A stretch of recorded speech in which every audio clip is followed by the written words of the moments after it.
सिंदूर बांटने की योजना को अफवाह बता दिया गया है और अब कार्यकर्ताओं में भारी आक्रोश है। आक्रोश होगा भी क्यों नहीं। 70 सालों में पहली बार खुलेआम छेड़खानी और आवारागर्दी करने का मौका मिल रहा था। बीजेपी के सिंदूर अभियान कैंसिल पर लोक गायिका नेहा सिंह राठौर ने कसा तंज। बीते दिनों एक खबर चली कि बीजेपी सिंदूर अभियान चलाने जा रही है। घर घर महिलाओं को बीजेपी के नेता सिंदूर बांटेंगे। 9 जून को इसकी शुरुआत होगी। मीडिया में तेजी से यह खबर चली, जिससे जमकर बीजेपी की फजीहत हुई। विपक्ष ने बड़ा हमला बोला, जिस पर अब लोक गायिका नेहा सिंह राठौर ने भी तंज कसा है। तो जबरदस्त फजीहत, राजनीतिक विरोध और सोशल मीडिया पर खिल्ली उड़ाते मीम्स ने बीजेपी को सिंदूर बांटने वाली स्कीम से हाथ पीछे खींचने के लिए मजबूर कर ही दिया। सिंदूर अभियान की खबरें मीडिया और सोशल मीडिया पर चर्चा का विषय बनी हुई थी। दावा किया गया था कि बीजेपी ऑपरेशन सिंदूर को लेकर एक अभियान शुरू करेगी, जिसके तहत देश भर में घर घर सिंदूर पहुंचाया जाएगा। इस पर विपक्षी नेता जमकर बरसते रहे।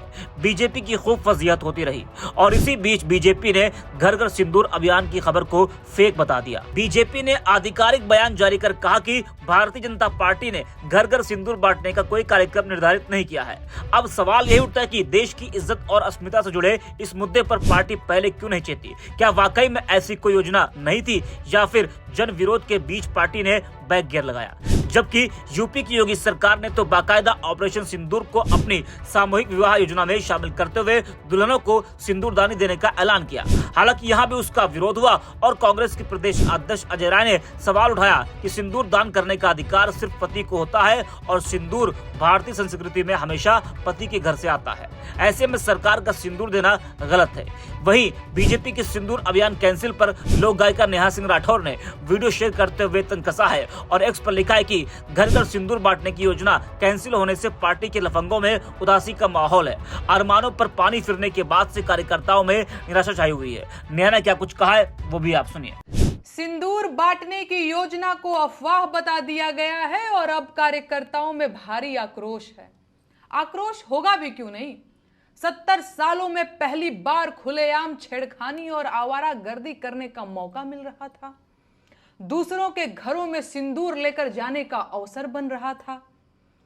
मन में पराई औरतों को सिंदूर की डिबिया देने के सपने पल रहे थे, पर सब पर पानी फिर गया। लफंगों ने मन ही मन कितने सारे डायलॉग गढ़ लिए थे। सिंदूर बांटते वक्त क्या क्या दुव्यर्थी बातें बोलनी हैं, वो सब भी मनोज भैया और रवि भैया से लिखवा लिए थे। सिंदूर बांटने के लिए मोहल्लों के घर आपसी सहमति से बांट चुके थे, लेकिन अचानक यहां भी सीज फायर हो गया। इस योजना को भी अफवाह बता दिया गया। हाय रे सीज फायर, हाय हाय। ये दुख खत्म काहे नहीं होता भाई।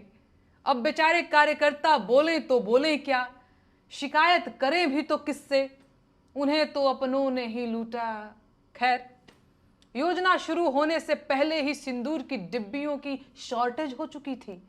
बेचारे कार्यकर्ता कुर्ते की दोनों जेबों में सिंदूर की डिब्बियां भरकर टहलने लगे थे। कार्यकर्ताओं में एक नई उमंग, एक नया उत्साह दिखने लगा था। लग रहा था जैसे पार्टी ज्वाइन करना सफल हो गया हो। लेकिन हाय रे किस्मत, देश की आम जनता इनकी मंशा समझ गई। महिलाएं सशंकित हो गईं, पुरुष चौकन्ने हो गए और घरों के बुजुर्ग गरियाने लगे। चाल चलन तो इन लोगों का वैसे भी जग जाहिर था, पर जब आम जनता को पता चला कि ये लोग उनके घर आएंगे और सिंदूर साथ लाएंगे, तो बात बर्दाश्त से बाहर हो गई, और होनी भी चाहिए। क्या पार्टी वालों को यह नहीं पता कि पराई औरतों को सिंदूर नहीं दिया जा सकता? क्या पार्टी के नेता अमेरिका और लंदन से आए हैं कि वो इस देश के धर्म, रिवाज और परंपरा को नहीं जानते? या वो इस देश की आम जनता को मूर्ख समझते हैं? कहीं ऐसा तो नहीं कि वो देश की जनता की सहन शक्ति चेक कर रहे थे? इन पार्टी वालों को क्या लगता है 5 किलो मुफ्त राशन देकर देश की जनता को खरीद लिए हैं क्या? मदर इंडिया फिल्म के सुखी लाला बन गए हैं ये लोग। मुफ्त अनाज के बाद सिंदूर देंगे, इतनी हिम्मत हो गई, इतना मन बढ़ गया। आप लोग जानते हैं ऐसा क्यों हुआ है? इन लोगों ने कदम कदम पर आपके सब्र का इम्तिहान लिया है। पहले रोजगार देने के नाम पर वोट लेकर सरकार बनाई, पर रोजगार नहीं दिया। फिर काला धन लाकर 15 लाख देने का वादा किया और उसे भी जुमला बता दिया।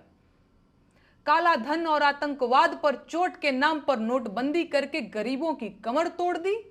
बिना ऑक्सीजन लाखों लोग अस्पतालों में मर गए, भगदड़ों में लोग मारे गए, ट्रेन दुर्घटनाओं में लोग मारे गए, आतंकवादी हमलों में लोग मारे गए।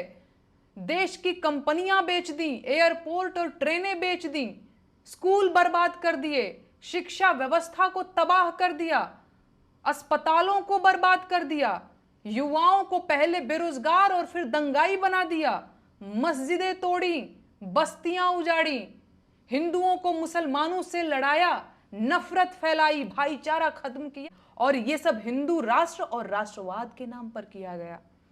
अब जब इतना सब कुछ होने पर आप नहीं बोले तो इनका मन बढ़ना था ही। अब नौबत ये आ गई है कि ये लोग राष्ट्रवाद के नाम पर आपके घरों में घुसना चाहते हैं, औरतों को सिंदूर देना चाहते हैं।